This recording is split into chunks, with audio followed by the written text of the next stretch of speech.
साथियों नमस्कार। आज हम पांचवी लोकसभा व तब की सरकार के समय के बहुत ही रोमांचक तथ्य आपके सामने रख रहे हैं। पांचवी लोकसभा के समय में देश में पूरी तरह से क्राइसिस, कंट्रोवर्सीज व फ्रस्ट्रेशन जैसा माहौल रहा। साथ ही दूसरी तरफ कुछ पॉजिटिव ग्लोरियस मोमेंट्स भी देश व जनता को देखने को मिले। हम आगे बढ़ें इससे पहले आपसे रिक्वेस्ट है, यदि आपने इस चैनल को सब्सक्राइब नहीं किया है तो कृपया सब्सक्राइब कर लें, लाइक व शेयर भी करें। आप शायद जानते होंगे कि चौथी लोकसभा अवधि खत्म होने से 1 वर्ष 2 महीने व 8 दिन पहले ही 27 दिसंबर 1970 को भंग कर दी गई थी और पांचवी लोकसभा के चुनाव 1 मार्च से 10 मार्च 1971 के बीच हो गए थे। पांचवी लोकसभा में 521 चुनाव की व 3 नॉमिनेशन की सीटें थी। चुनाव जीतकर 515 मेंबर्स आए 3 नॉमिनेशन से व कुछ सीट वेकेंट थीं। कांग्रेस आर को 352 सीटें मिली, जनसंघ को 22, सीपीआई एम को 25, सीपीआई को 23, डीएमके को 23, कांग्रेस ओल्ड को 16, तेलंगाना प्रजा समिति 10, स्वतंत्रता पार्टी 8, प्रजा सोशलिस्ट पार्टी 2, संयुक्त socialist party 3, revolutionary socialist party 3, अन्य को 19 व आज़ाद को 14 सीटें मिली। पांचवी लोकसभा का गठन 19 मार्च 1971 को हुआ। इसकी अवधि भी विवादों से घिरी रही। जो अवधि 19 मार्च 1971 को शुरू हुई और 18 मार्च 1976 को ख़त्म होनी थी, संविधान संशोधन द्वारा उसकी अवधि 1 वर्ष बढ़ा दी गई। पांचवी लोकसभा भंग होने का मामला भी बड़ा ही दिलचस्प रहा। जनता में इमरजेंसी के कारण भारी रोष व्याप्त था। साथ ही जयप्रकाश नारायण जी के मूवमेंट ने कांग्रेस सरकार की स्थिति बहुत ही दयनीय बना दी थी, जिस कारण लोकसभा का बढ़ा 1 वर्ष का कार्यकाल 18 मार्च 1977 तक रहना था, परंतु उसे 18 जनवरी 1977 को ही समय से पहले भंग कर दिया गया। इस तरह पांचवी लोकसभा का कार्यकाल 19 मार्च 1971 से 18 जनवरी 1977 तक रहा। इस लोकसभा में सदस्यों की एजुकेशनल बैकग्राउंड थी: under matric 119, matriculates 82, graduates 178, post graduates 127, doctoral degrees 8।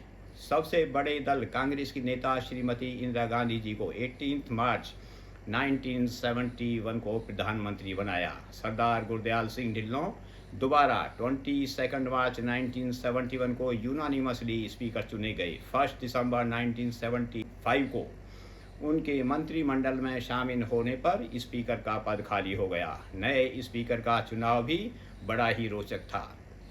Official candidate Shri Baliram भगत के खिलाफ श्री समर गुहा व जगन्नाथ राव जोशी द्वारा स्पीकर का चुनाव लड़ने के लिए 2 अन्य मोशन सदन में आईं। गुहा के प्रपोजर व सेकंडर श्री रामधन व श्री पीडो मोदी अंडर डिटेंशन थे और उनकी मोशन सदन में मूव नहीं हो पाई। दूसरी मोशन मूव हुई, परंतु जगन्नाथ जोशी कैंडिडेट स्वयं अंडर डिटेंशन थे। इस तरह सदन में डिवीजन के बाद श्री बलिराम भगत 5 जनवरी 1976 को स्पीकर चुन लिए गए। राष्ट्रपति जी के चुनाव भी बड़े ही असमय व दुखद हालातों में रहे। श्री वी गिरी वाइस प्रेसिडेंट, जिन्होंने 3 मई 1969 को डॉक्टर जाकिर हुसैन जी की डेथ के बाद प्रेसिडेंट का चार्ज संभाला, 24 अगस्त 1969 को प्रेसिडेंट चुने गए। श्री वी गिरी जी का कार्यकाल 23 अगस्त 1974 को ख़त्म होने पर श्री फखरुद्दीन अली अहमद 24 अगस्त 1974 को राष्ट्रपति बने, परंतु उनका भी देहांत 11 फरवरी 1977 को हो गया और Shri we Jatti vice president द्वारा कुछ दिन चार्ज संभालने के बाद अगले प्रेसिडेंट 6ठी लोकसभा में बने, जिसका विवरण हम नेक्स्ट वीडियो में करेंगे। 1974 के प्रेसिडेंशियल इलेक्शन में भी रोचक तथ्य देखने को मिले। तब गुजरात लेजिस्लेटिव असेंबली डिसॉल्व थी। इस इलेक्शन में संवैधानिक इशू पैदा हो गया कि क्या किसी राज्य को प्रेसिडेंशियल इलेक्शन में भाग लेने से बाहर रखा जा सकता है, जिस पर ऑनरेबल सुप्रीम कोर्ट ने डिसीजन दिया कि राज्य की लेजिस्लेटिव असेंबली डिसॉल्व है तो भी ये इलेक्शन इनकम्बेंट प्रेसिडेंट की टर्म खत्म होने से पहले हो जाने चाहिए। श्री बी.डी. जत्ती 31 अगस्त 1974 को वाइस प्रेसिडेंट बने थे। पांचवी लोकसभा बुरे व अच्छे अभूतपूर्व अनप्लीजेंट क्षणों से भरपूर रही, जहां सत्य पथ से हटकर इमरजेंसी लगी, ऑथोरिटेरियन शक्ति प्राप्त लेजिस्लेशन बने तथा एडमिनिस्ट्रेटिव एक्सेसिस हुई, लेजिस्लेचर एग्जीक्यूटिव व जुडिशरी के संबंधों में कंट्रोवर्सी पैदा हुई तथा लोकसभा का कार्यकाल बढ़ाया गया और घटाया गया जैसे नेगेटिव क्षणों ने डेमोक्रेसी व पार्लियामेंट्री इंस्टीट्यूशंस की फंक्शनिंग के रूप को बुरी तरह प्रभावित किया। वहीं साथ ही कुछ पॉजिटिव उपलब्धियां व ग्लोरियस मूवमेंट्स भी देखने को मिले, जिन्होंने देश व जनता का सिर ऊंचा कर दिया था। उनमें शामिल थे पाकिस्तान पर निर्णायक जीत, बांग्लादेश की आज़ादी, resolution on East Bengal, Shimla समझौता, Indo Soviet treaty of peace, friendship and cooperation, Sikkim Bharat का पूर्ण हिस्सा बनना तथा अंडरग्राउंड सफल न्यूक्लियर विस्फोट जैसे ऐसे ग्लोरियस मूवमेंट्स होते हुए भी देश में पूरी तरह क्राइसिस व फ्रस्ट्रेशन के कारण जयप्रकाश नारायण जी जेपीजी के मूवमेंट ने जन्म लिया, जिसने सरकार को झकझोर कर रख दिया।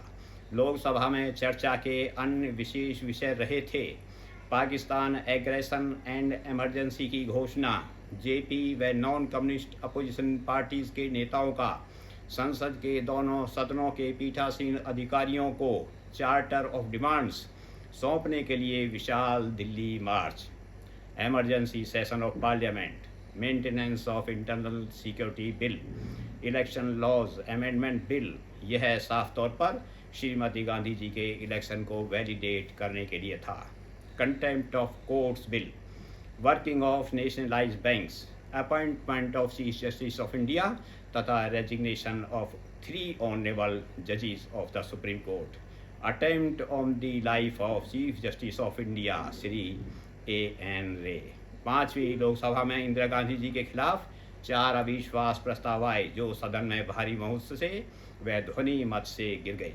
सदन में डिफरेंट फील्ड से रिलेटेड 487 बिल पास हुए, जिनमें कॉन्स्टिट्यूशन अमेंडमेंट बिल्स थे 19, 282 प्राइवेट मेंबर्स बिल इंट्रोड्यूस हुए, परंतु उनमें से कोई पास नहीं हो सका।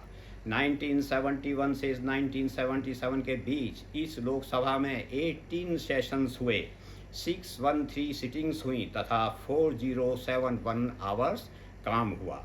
प्रिविलेज मोशंस इश्यूज जो शामिल थे उनमें थे कावेरी वाटर डिस्प्यूट बारे क्वेश्चन ऑफ प्रिविलेज का reference speaker Tamil Nadu legislative assembly द्वारा स्पीकर लोकसभा को भेजना। नेक्स्ट, श्री तुलमोहन राम एमपी की तथा कथित अरेस्ट तथा इस बारे स्पीकर साहब को इंटीमेशन न करना। श्री S.A. शमीम एमपी के खिलाफ J&K गवर्नमेंट द्वारा अरेस्ट के वारंट इशू करना। PAC के चेयरमैन को कोर्ट के समन्स, CBI को पार्लियामेंट्री रिकॉर्ड्स उपलब्ध कराना, handcuffing, harassment and ill treatment of members जैसे विषय थे। साथियों, जैसा कि पहले बताया गया है, पांचवी लोकसभा बड़े ही इंटरेस्टिंग कंडीशंस में भंग हुई थी।